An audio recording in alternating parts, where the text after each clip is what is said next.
Tamil Nadu government எங்ககிட்ட வேணா அதிகாரத்தை கொடுக்க சொல்லுங்க. இன்னும் 4 மாசம் தானே அதிகாரத்தை கொடுக்க சொல்லுங்க. மெட்ரோ ரயில் சம்பந்தமா நான் ஏதாவது ஒன்று கேட்கணும் அப்படின்னா, Tamil Nadu government Coimbatore metro rail ப்ராஜெக்டுக்காக ஒரு ஆபீஸ் கூட இது வரைக்கும் இங்க செட்டப் பண்ணல.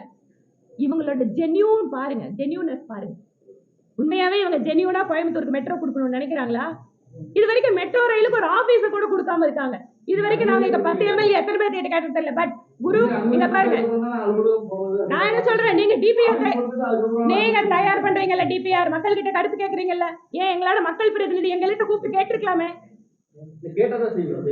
அப்படி இல்லைங்க, தாராளமா ஏதாவது ஒரு இடத்துல நான் திருப்பியும் சொல்றேங்க, நீங்க கேட்டோம்னா நான் சொன்னால உதவி பண்றேன்னு திருப்பியும் சொல்றேங்க. மெட்ரோ ரயில் ப்ராஜெக்ட் எழுதுறது நானா அதிகாரியா?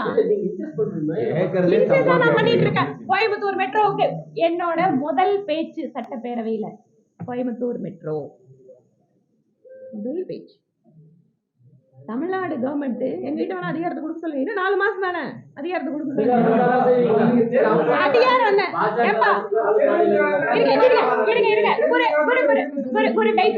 அவரோட கேள்வி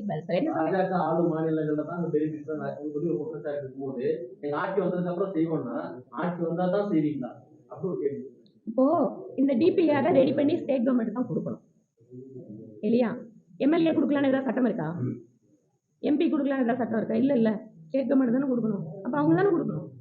சொல்லுங்க குரு. தேர்தலுக்காக 15 மாத காலம்